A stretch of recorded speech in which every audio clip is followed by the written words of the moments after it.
Hi everyone, how are you? Welcome folks on Instagram. Thank you for tuning in, and welcome if you're watching from Facebook, from YouTube, Twitter, and Twitch now. I have such a great lined up of speakers today, and I am super stoked because it's Earth Day.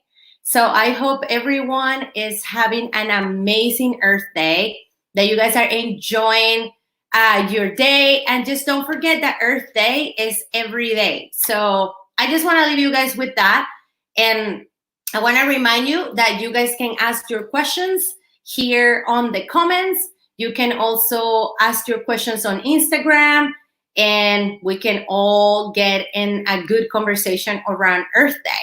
So earlier I was speaking at Univision about the history of Earth Day, and I am especially personally conflicted with this because I feel that the big fossil fuel industry and actually the people that are not so environmental friendly have taken over Earth Day. And it has become this time when we kind of all do concerts and come together, but we don't really honor the idea of protecting our planet. And this has to come every day, all day, every week of the year should be Earth Day. So I have two incredible women that I know personally and that are really good friends that are going to speak to us. One about ocean pollution and her work in Latin America. And the other one is one of our LA champions and who I call the godmother of the movement against toxics and also against urban oil drilling, Marta Argello, and she's going to be joining us a little later.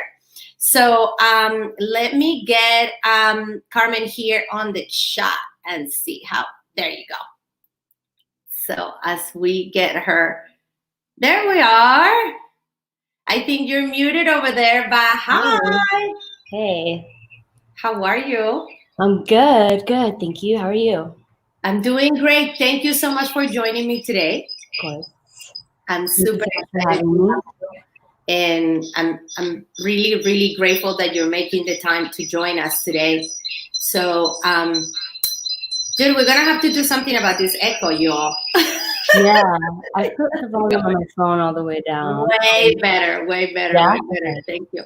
Perfect. So, guys, if you have any questions around plastic and plastic pollution, the conversation is on today. So, have your questions ready. You can post them in the chat, or you can post them here on Instagram. So first, I want to start, Carmen, by welcoming you. Thank you so much for joining me. Thank you. Yeah, thank you so much. I think it's a very important time to be talking about, plastics and plastic pollution with, what's happening right now in terms of, the pandemic and, this change that we're all seeing in our priorities. So obviously right now it's a priority to protect ourselves. So we're all buying sometimes single-use gloves and single-use masks and stuff like that. And, we've been seeing it all over the place that they're not being discarded properly.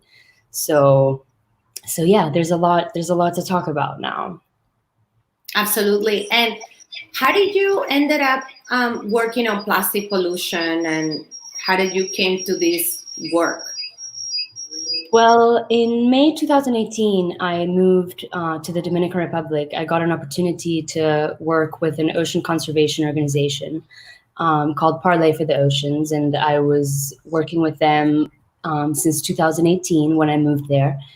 And I have this, I have a personal connection with the island. My mother is from there, so I'm, I felt very much, urged to go there and see what I could do to help and see, try to understand the situation from their perspective. Because living in California, living in LA or in big cities, New York, London, you don't really see where your trash goes after you put it in your recycling bin. And in these countries, the problem is very visible. The problem is so visible that, some of the people that live there have just gotten accustomed to it. And so, yeah, so I went back there to kind of do, 3 months of an exploration phase, which is I just went there to travel the whole half island and, see where are the pollution hotspots, meet with all the local NGOs that are already working in conservation, kind of try to set up an interinstitutional collaboration network in order to be able to, implement various techniques for intercepting the plastic at the beaches or, at schools or, at the river. So I kind of went there to kind of scope out the situation. And I was there for about 2 months already. So I had already traversed the whole island. I had already found the key, the key spaces, the key areas that were affected, which are usually river mouths or estuaries. Mm-hmm. And also, sadly enough, they're also located within national protected areas. Mm-hmm. So areas that by paper, in the eyes of the government and in the eyes of international institutions like the Ramsar, they have this idea that these areas are protected, but when you go there, they're not. Mm-hmm. It's quite the opposite. Like they're full of trash, like from mangroves to beaches to it's just the whole, there's 12 kilometers of trash in various locations. I mean, there's probably hundreds all over the island, to be honest. But the thing is that, there is a problem with these international institutions and how we've been running things, because as you mentioned, this is the 50th year, that we've known that we have a problem. We've known the science that we have to stop, CO2 emissions, greenhouse gas emissions, and we are not doing anything. The government is not doing anything. They're all they're doing is taking the funds from, these industries, and they're just lobbying is working, and there's been no progress.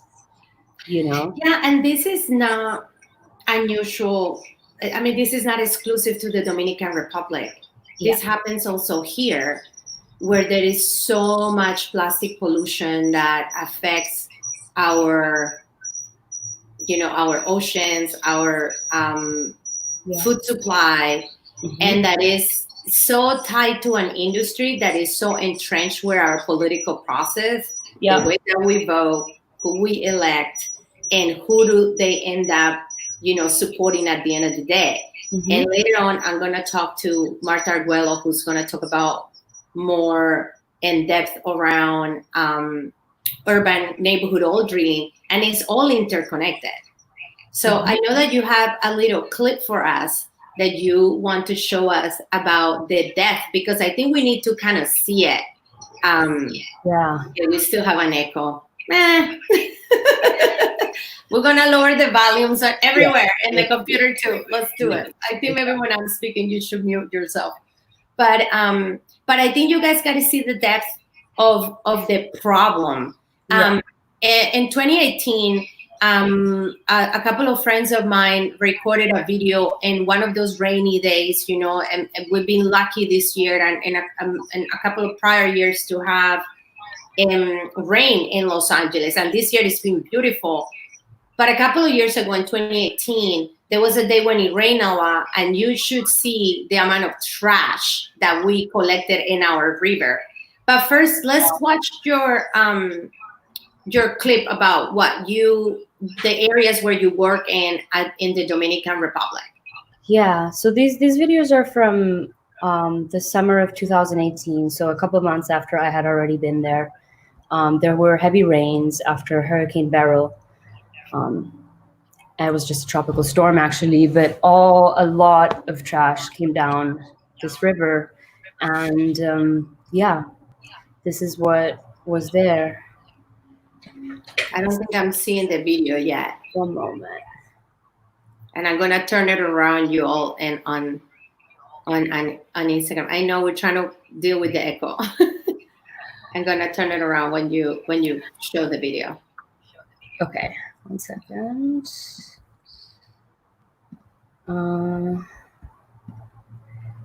Okay, there we go. So I'm gonna show this one first. Let me know when you're on there. Ready.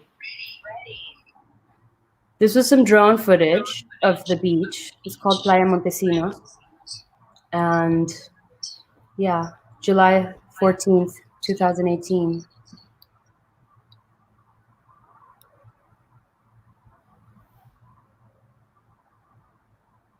That's in the ocean. This is the ocean. This is all trash. Wow. And that statue that you can see there in the back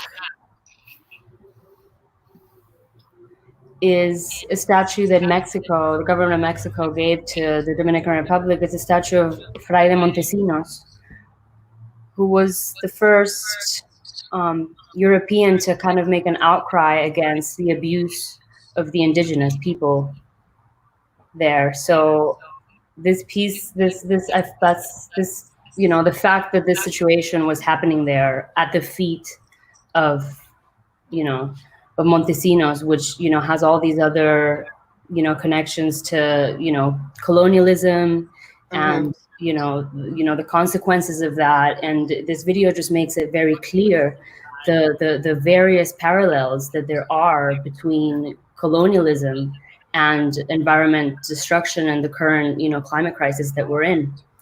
You know, like, you know, we obviously the Industrial Revolution kicked off our emissions to, you know, to where we are now. But colonialism and that, you know, system of extraction and slavery and, you know, genocide of the indigenous people and culture who actually respected nature and knew how to work with it, has been erased.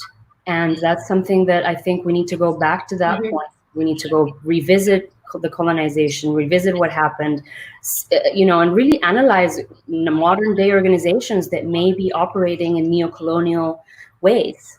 You know, there's so many different ways in which, you know, there are neocolonial operations happening right now in different countries, and you know, especially in countries that were colonized in the past. So most of, you know, Latin America by Spain. You know? Absolutely. And it's such a challenging issue because everywhere you turn, we're using plastic. I mean, look at like right now where a lot of people are relying on getting delivery, some people out there. Mm-hmm. All of these deliveries come around bubble, you know, plastic wrap, plastic paper this, plastic Amazon, paper that. Yeah. It's super sad to see also that with COVID, we uplifted all of the ordinances that we had around single use of plastic and not utilizing so much plastic like bags and straws. And now actually we're asked not to bring our reusable bags to the supermarket. So all of that trash is ending on the oceans. And you guys that are watching, you probably feel the same as I do, where I now go out around on the streets and I see plastic gloves like laying around. It's completely disgusting. Yeah. And then, you know, we're not taking into account all the workers that are having to pick up this trash, you know, and, you know, obviously, you know, we know now that, you know, the virus can live in surfaces like plastic and metal for a very long time. And all these workers that are, you know, picking up our trash, and especially where the trash is going, which we've now found out that is all these, you know, third world countries, as they call them. These people are going to have to be handling these materials that have a virus on them, you know, so it's the situation. Absolutely. Where do you think we're headed with all of the plastic pollution that we're dealing with right now in the world? I mean, do you think that after this pandemic, we're going to get ahead, or I personally feel that the fossil fuel industry is actually gearing up stronger right now, mm-hmm. and are using their last resources, because if you guys know how plastic is made, it's just resin. It's just another byproduct of petroleum, which is terrible, and it doesn't biodegrade. It lasts for sometimes hundreds of years in our environment. And at some point, we're gonna be just all swimming in a bunch of trash, in a bunch of plastic trash. Yeah. So I think it's so important right now. This year we have elections, and we need to get really savvy about who are we electing. because right now we have somebody in office that has supported clean coal, and I mean, or goes out there to say that clean coal is a thing, and has also subsidized the fossil fuel industry greatly. So what are your thoughts around what are the regular consumer? I know that earlier we were talking about this, how we blame so much that it's the people and it's poor people that actually create these issues. So I don't know if you can talk a little bit about that. This is not just an issue of poor people, and it's not poor people's fault. Yeah. This is something that I realized only after. Wait, I think I lost your sound, Carmen, on the computer. On the computer? Okay, let's see. You're probably muted or something. How about now? Yeah, perfect. Okay. Yeah, so I only realized this after I had been in the situation in the Dominican Republic and seen it firsthand, that this narrative of blaming the consumer is something that the fossil fuel industry has spent millions of dollars in creating campaigns for people to think that the consumer is the one that needs to solve the issue by cleaning beaches or recycling or doing whatever it is they're saying to do. The fact is that we can clean beaches every single day, but we're never going to finish if they're still producing at the level that they are. And to be honest, you asked me where we're headed to. I'm going to share my screen real quick and show you like where we're headed to, at least here in the States. But the ocean sees no borders, so this is a problem that is just Chrome tab. Okay, I'm going to show you this. So this is the Shell website, and it's a rendering of this plant that there is under construction right now. They had to halt operations due to the virus because there was an outbreak in there. And they're trying to get a waiver from the government to start again. And they will be producing 1.6 million tons of polyethylene per year. So this is virgin plastic. This is exactly what we're finding everywhere in the oceans and the beaches. And this is the problem. This is what gets turned into water bottles, plastic bags, and all these single-use, applications. So, if people are not aware of these things and people vote without knowing that the government is supporting these things, this is located on the Ohio River. So all the runoff from this company, which now they have a free card to dump all their, toxic waste into the rivers, it all ends up in the Gulf, creating more and more, dead zones. So, it's a problem. It's a huge problem, and some folks here in Instagram are asking, like, how can the average American stop using fossil fuels when petroleum is everywhere? We use cars, So, yeah, what can we do, like right now, especially in terms of plastic pollution? I think that what we can do is keep putting pressure on companies and powerful, world leaders. And companies have a lot of power. Companies could make a quick decision of changing a material and make a huge impact. So and the people have the power to vote if they vote. So at this point, I think that the most important thing is to, be vocal about these things and to, just keep being vocal and just build community around these subjects. And yes, don't use plastic, obviously, but don't think that it's your fault or the consumer's fault, because it's not. This is an industry problem. Yeah.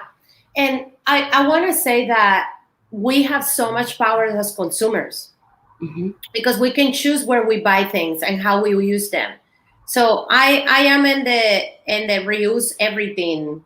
I'm a reuse everything person. I buy clothes from thrift shops. I use my reusable bag for everything. I had an electric hybrid car for a long time, and now I have an energy efficient car.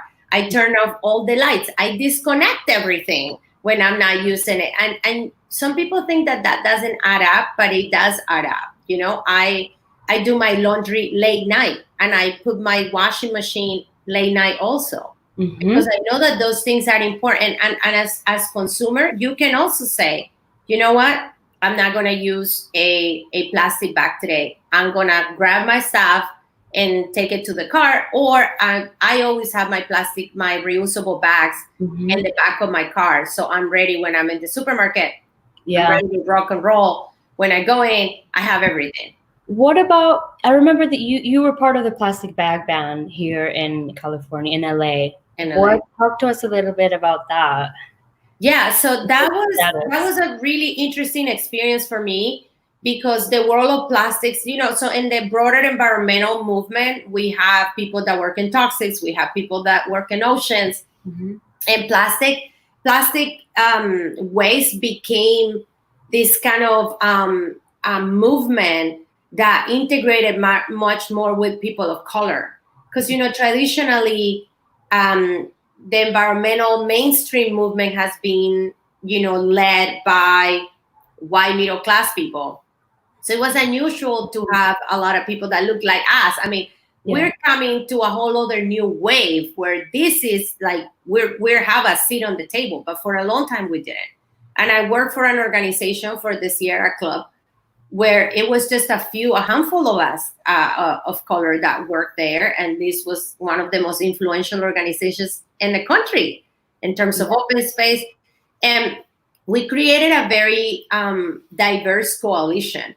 But I will never forget that someone from the Chamber of Commerce reached out to me to say that they wanted to support the campaign. And we all thought that they were joking, because, you know, they're actually very pro-business. And oftentimes they represent the fossil fuel industry, and they're just a lot more conservative in their politics too. So working with them and working with a progressive side of like the environmental movement and with plastics was really what brought banning the single-use of plastic bags to the finish line, because I don't think we had enough support. There was a lot of tension around losing jobs, when we know that a lot of these bags were threatening our food supply, and also the way our oceans behave, and just like the trends and climate change in general. So for me, it was very important. And now I go to the supermarket, and when I talk about, I help ban the single-use of plastic bags, some people love me and some people hate me. You know, but I think we have created a different consciousness. And later, even with plastic straws, was a little more manageable. I think people started to think about, like, we maybe don't need plastic straws anymore to the extent that we've been using them. You know, so I was very touched by your work in Latin America, because sometimes we don't have any idea in this country of what's happening in other places, and how hard they work to also protect our planet and to make sure that we have a livable place that we're going to live for future generations. Exactly. And I said, I am super proud of the work that you have done. And I don't know if you can maybe leave us with some last comments or tips about your experience, and maybe what people can do, not just on Earth Day, but every day, to make sure that they lower their plastic consumption, or even they think about plastic and waste in a different way. Yeah, I mean, I guess what everybody should just be is aware first. You know, like, awareness is key. Like, we need to be aware of what is happening. We need to look, you know, we need to not listen to the fake news. You know, we need to be, you know, critical thinkers when we're presented with like information from whatever source it is we're looking for. So I feel like the most important thing would be for people to vote. You know, for people to vote looking at the, you know, the environmental proposals that this candidate has, you know, and for people to be aware of what is happening. You know, like, we're seeing 95, of the more key environmental regulations being rolled back right now here. And this is something that's not only happening here, like it's happening everywhere. And people need to vote, and people need to just, be aware. Get involved. Yeah, exactly. He would definitely need to be pushed, because he's very, very much into nuclear and other things, but he should be pushed furthermore into like natural solutions to climate change. I think natural solutions to climate change are the key. I do believe in the power of restoring, ecosystems, restoring, wetlands, restoring tropical forests, monitoring and protecting these areas is key if we are going to survive. It really is very important the next 10 years. We've entered a decade that is going to change the future for humans on Earth forever if we don't do anything in the next 10 years. So I just want everybody to, come together and, be aware of what is happening and take action. I think that that's such a good point that you're making about the 10 years that we have, basically, that the scientists have shared, that we only have 10 years to really, we're going to see more pandemics like this. Yeah. Clearly. We already know that people of color are more affected by climate change and also by COVID-19 because of the places where they live and because of the conditions that they have. Yeah. I also think it's terrible that we got out of the Paris Agreement.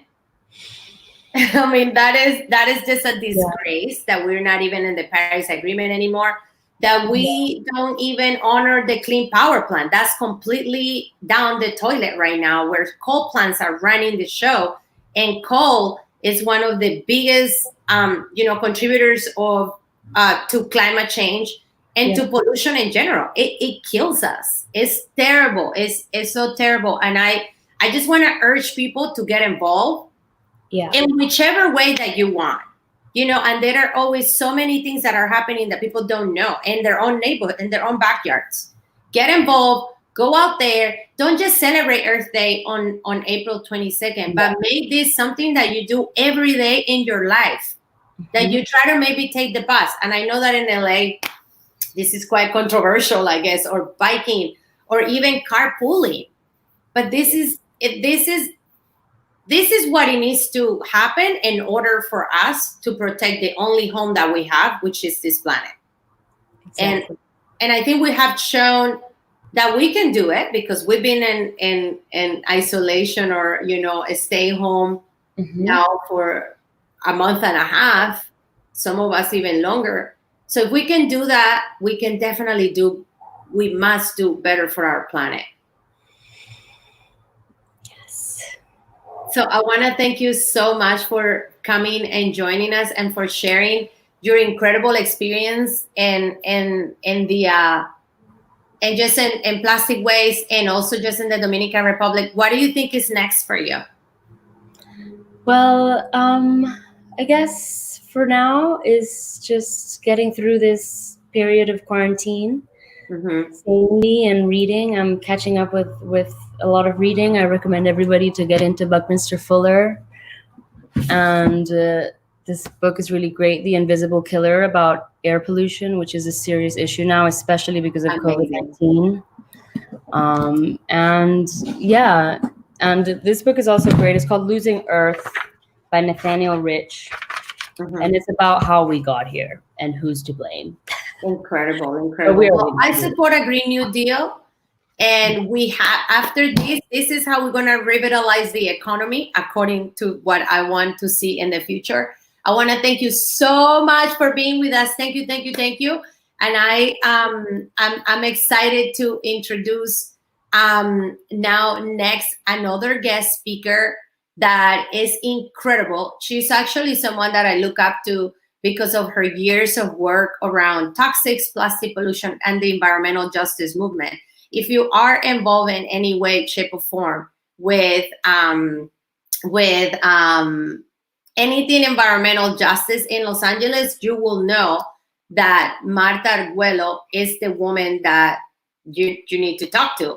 So I'm beyond honored to have her joining us today. And for my Instagrammers here, just bear with me because we're all school like that. So I want to just welcome Marta Argello to the conversation. Hi, Marta. Welcome. Hi, how are you? Good to see you. It's so good to see you. And Marta works for Physicians for Social Responsibility, and she's also the co-chair of the Stand LA Coalition, who is an organization that is very dear to my heart. But I'm just gonna let her speak a little bit about her who she is, and the work that she's been doing here in Los Angeles.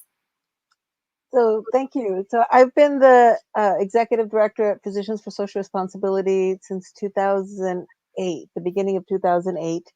But I've been at the organization for many years, and I have been really proud that I was able to transform that organization, being one of the first Latinas to be hired in a position like that at a local chapter of a national organization that was working on the environment. And we've been able to transform the organization where we actually have our members who are physicians working directly with frontline communities who are impacted from a wide range of issues, from contaminated land use to oil drilling to water contamination, or so of all the range of environmental injustices that happen throughout the city of Los Angeles, where uh, industry and government have decided that this is a disposable community and it could bear all the burdens of capitalism with Mm-hmm. very few of its benefits.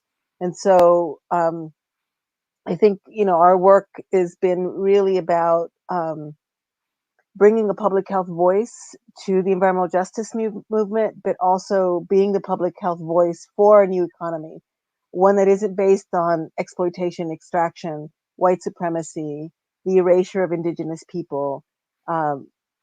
That's And so all of those factors shape our health. And so we often talk about our work, which we do in coalition, about restoring Los Angeles from the soil to the soul.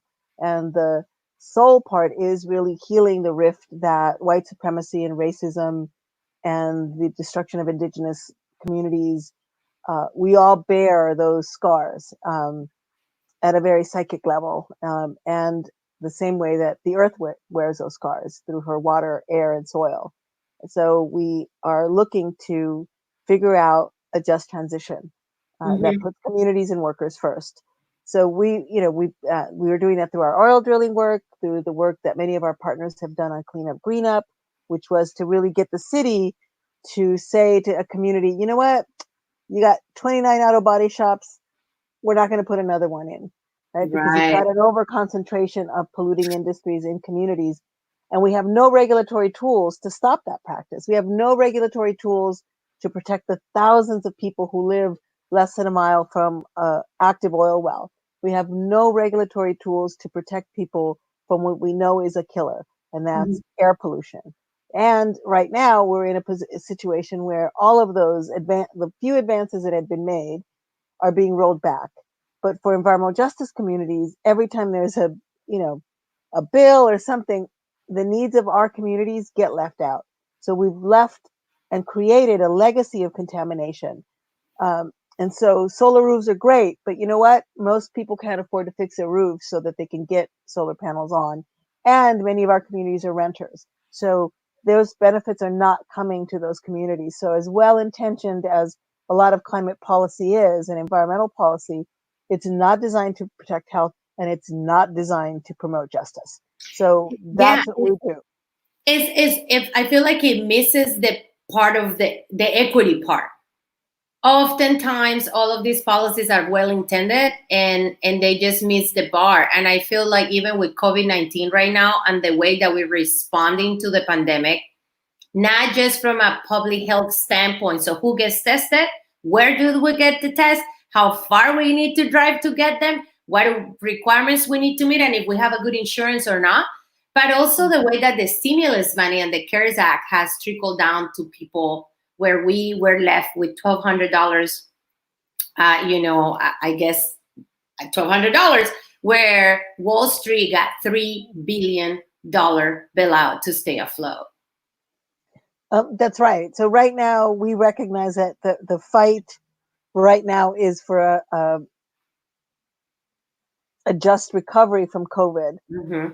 and that the folks who've been doing the people's bailout and other groups like that have been making a set of demands around protecting our they have a set of demands, and I think are really important for us to rally around.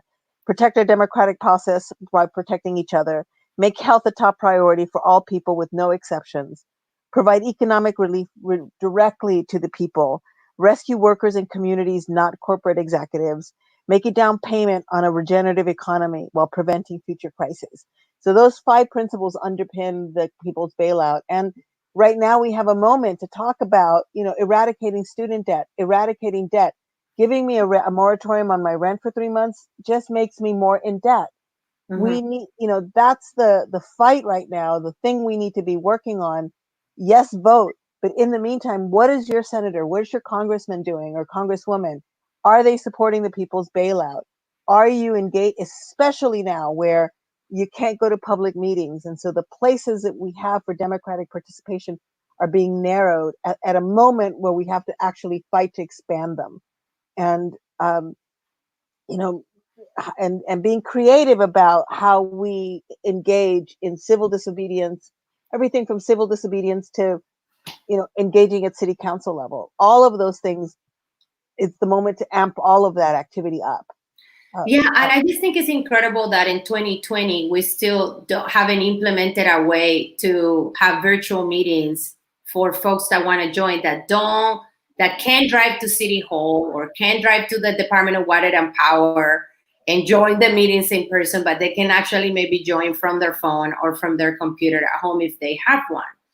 And when I was a commissioner for DWP, I introduced the idea of streaming our meetings on social media.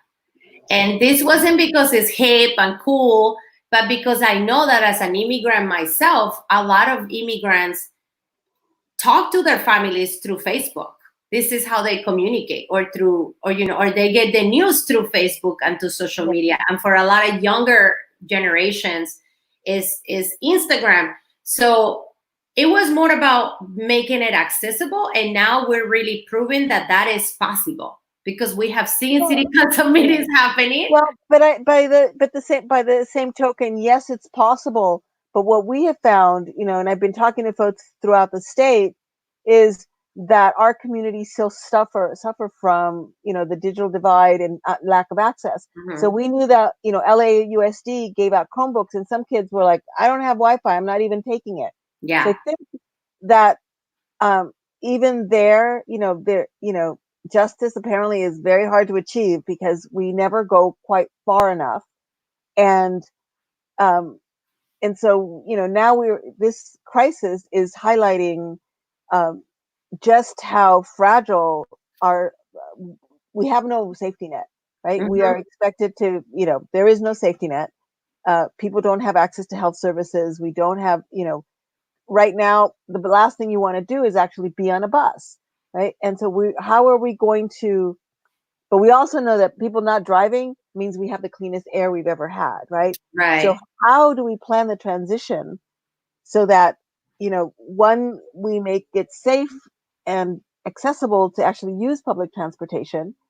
And when can we roll that out given the need for social distancing? So there's, I think, a lot to learn in this moment. And what I see happening, certainly in the state of California, is, the governor just announced his Economic Recovery Commission, Mm-hmm. with Tom Steyer is co-chairing.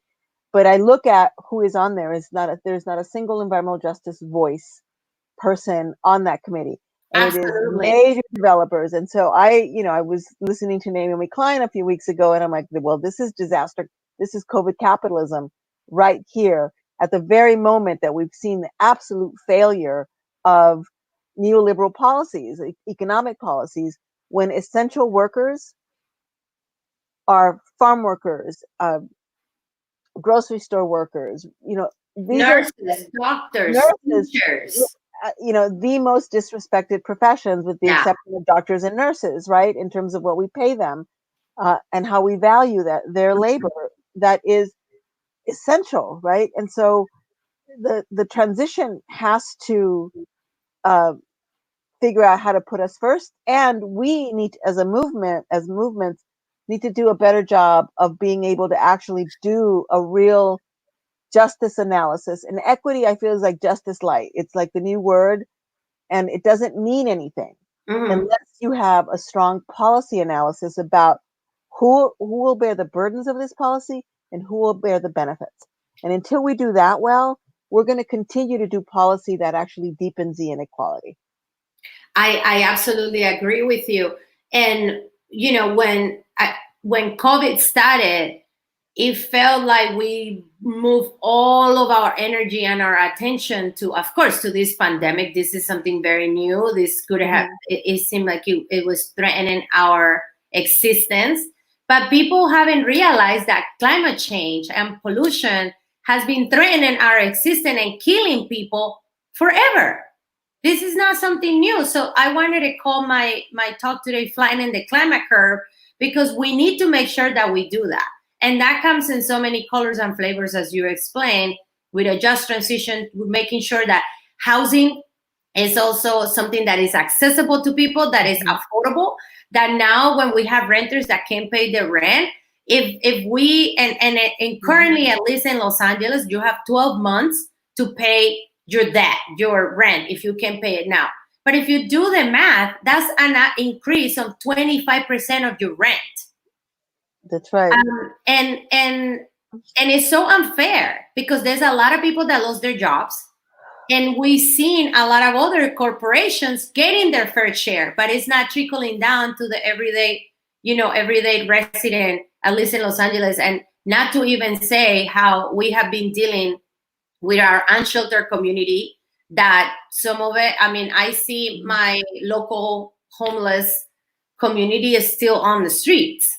Like, they have not been sheltered. And we have, in the meantime, hundreds of rooms vacated in hotels that they have not been utilized, where we could have been utilizing them for that.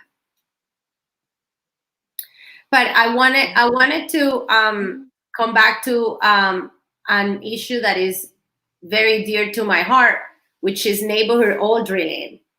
And just 3 blocks away from my home, we have a huge neighborhood and oil drilling site. And I have connected with some neighbors, and it's interesting to see their reaction among Mhm. people around oil drilling, where people have said to me, it doesn't matter, it doesn't kill me, I'm okay with that. And Mhm. where in my area, people get $60 a year, and that's enough for them to not to complain about this place. But in other places, like in South LA, where they do more oil drilling, nobody's getting not even $60. Not that can save you, but they're not even getting any royalties or any remuneration of that. But they're actually bearing the effects of of of toxic on our ground. So can you speak a little bit about the Mhm. Standing Lane Coalition and your analysis also around neighborhood oil drilling? Sure. So standing together against neighborhood drilling came together about 3 or 4 years, maybe 4 years ago, maybe longer, because it's been a long fight. As more residents began to suspect that some of the health problems that they were experiencing were related to the extraction of oil, uh, Mhm. dangerously close to where people live, literally, arm's reach away are some of these sites in urban areas. And Los Angeles sits on one of the largest urban oil fields in the country. Um, so uh, the campaign is to establish 2,500-foot setbacks around oils for health and safety protections. We know that the chemicals that are used at the drill sites can travel up to 3 miles, Yeah. and there is no safe distance from there being an explosion, because there are chemicals that are very dangerous that are used on these sites. They also use chemical odorants to cover up the bad smell. So it will smell like apple or jasmine, but those themselves are also really dangerous chemicals that are endocrine disruptors. And those are sprayed into a community for 4 days at a time while they're doing something at the drill site. Mhm. So from the data that we have seen, there are health impacts, higher rates of asthma, higher rates of miscarriage, But what one of the problems with is that nobody's really studied this in Los Angeles. So they thought, oh, we're not really looking at it. We're not doing the studies. So let's just assume it's safe. And so we're up against this regulatory system that assumes safety and does risk assessment to say, well, this is enough acceptable harm. And communities are saying, no, none of it is acceptable harm. We actually want you to stop drilling. And so the campaign has been about pushing the city and the council to actually regulate oil, because they have for many years they weren't regulating it. They were just reissuing permits. So as with everything in the city of Los Angeles, especially when you're trying to fight for justice, it's moves at a glacial speed before climate change. And so it's incredibly challenging and disappointing that the city of Los Angeles says it wants to be, carbon neutral. It Yeah. says it wants to be a climate leader, but yet it is pulling up oil next to where people live and learn and work, and it is having an impact. And where we have a mayor that is leading the C40, which is, I mean, it's a disgrace. And where we have a buffer between homes or schools and oil sites that is smaller than what they have in Texas, which is it's just a disgrace to me. When I was running for city council just recently, the LA Times wrote a story connecting the idea of us candidates really supporting the buffer of 2,500 and maybe even going even farther to even talk about banning oil drilling, where we had these very industries investing so much money in our political process and investing so much money on getting people elected. And that's something that we cannot lose sight, because we see it often and constantly where the money and politics is coming from the fossil fuel industry, and they know exactly what they're doing. And it's sad for me to say that at times they have aligned with the labor movement and some unions, not all of the unions, but some unions, to attack candidates that are environmental friendly and that want environmental justice policies adopted in our city. Exactly. I mean, I think that is one of the biggest challenges, and one of the most frustrating things is to see the power of the oil industry to really delay action, whether it's on climate, or it's on community health or air quality. They have had the power to, capture our agencies that are supposed to be protecting us, and capture many of the electeds who are unwilling to be courageous. And I also think that we as a movement need to do better about talking to labor first. Yeah. Because the oil industry, look at what's happening to the oil industry right now. Those jobs are going to go away, and we need a just transition. We need to make sure that the interests of the workers are put first. And that could include making sure that the oil industries invest multi-millions of dollars, instead of spending those millions of dollars on lobbying, actually a trust fund for those workers, right there. And those are, I think, the kinds of demands that we need to start making of both the oil industry. But I think this is a moment when many electeds are actually scared. This is also the first time they've ever been through something like this. Yeah. That is this devastating. And where you can see in such sharp relief the impacts of the growing inequality and the growing gap in income, and that is this two-class society that we now have in Los Angeles, where all of us are providing service to the wealthy and the rich, right? So you have people with signs, open up the economy, I need my haircut, right? So, and it's like, what you need is people to put themselves at risk so that you have your conveniences, right? And that's what we're asking grocery store workers to do. That's what we're asking farm workers to do. Nurses, construction crews are still out there, right? So this is the moment to just say, this is not sustainable. And hear people that I've never would have thought would be saying this, right, in the governor's office, in the mayor's office, talking about the economy in this way, right, that we need to shift to a caring economy, that we, you know, why a living wage, and affordable housing and access to healthcare. You cannot have a healthy society without those basic things. Absolutely. Absolutely. And I want to talk about the climate emergency department that Los Yeah. Angeles, something groundbreaking that we created here. You were instrumental on making sure that that would take place and that it was honoring the principles of environmental justice and putting people of color and most vulnerable people first. And it was exciting when this actually took place. And now we're find ourselves on this pandemic where there are cuts on services, where there are people that work for our government are going to be for law. And so where are we standing with our climate emergency? Actually, first tell us a little bit about what Sure. the climate emergency is. Sure. So we worked with a number of groups over a 2-year period to develop a concept for how Los Angeles could actually make the shift to a new economy.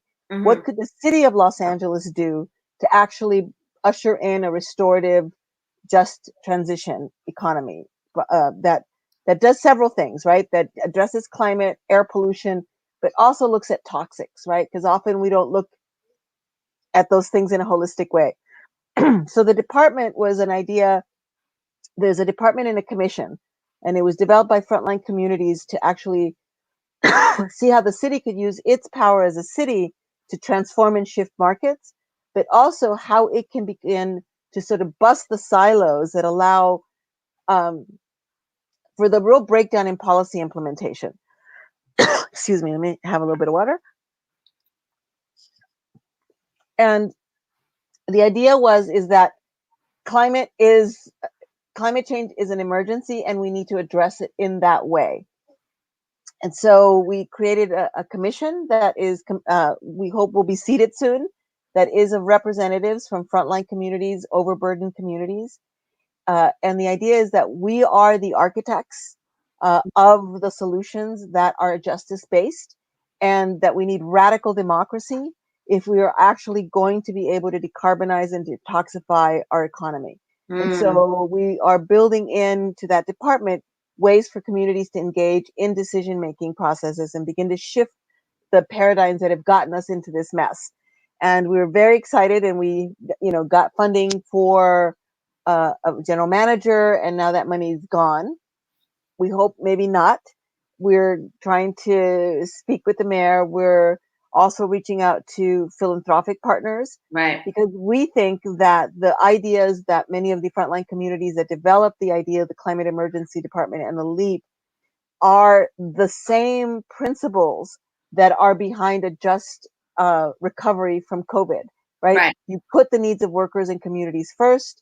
You do not put all the burdens of policy implementation on the lives of poor people, which is what we tend to do.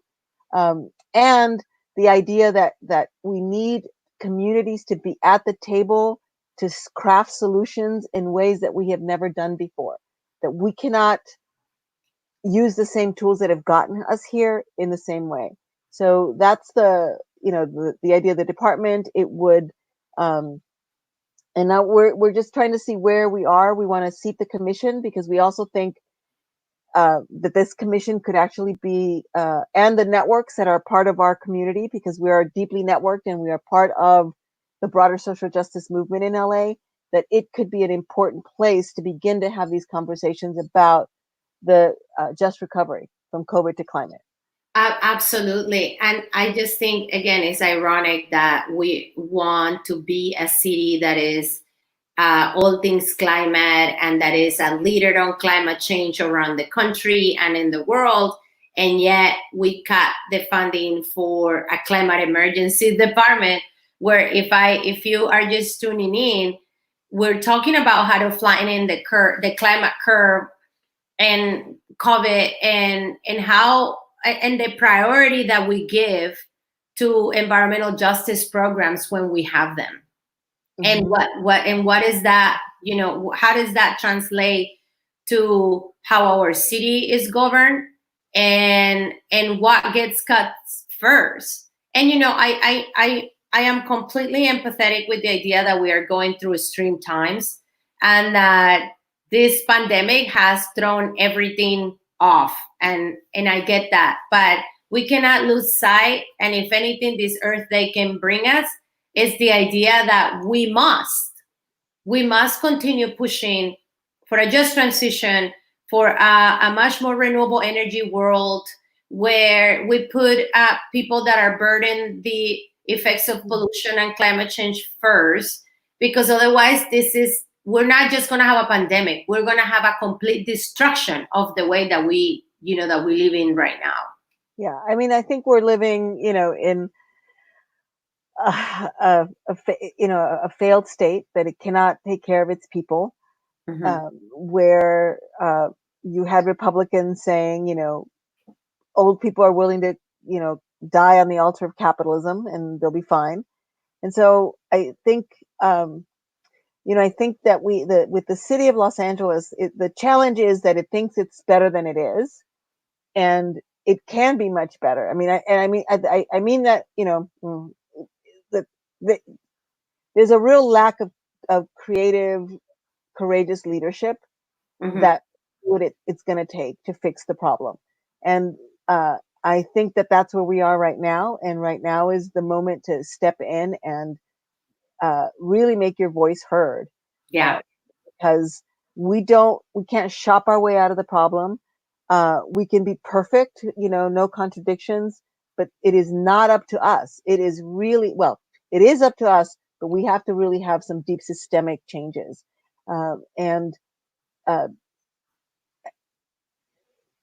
Because the arc of history isn't bending toward justice right now. Yeah, and I think that when we need to get out of this mentality that our economy has to come first than our health, or that our climate or people. So this idea of profit over people needs to be completely reversed. And earlier, with my other panelists, we talked about consumers and how you also have power. And we have power in our vote. We have power on what we purchase. And we also have the power to call our local elected officials and let them know what matters to us. Yes. And I mean, I have been a firm, I can testify myself that that's been my route and that it has worked out for me. But when we come together and we work towards a common goal, it's something so beautiful. It really is so uplifting.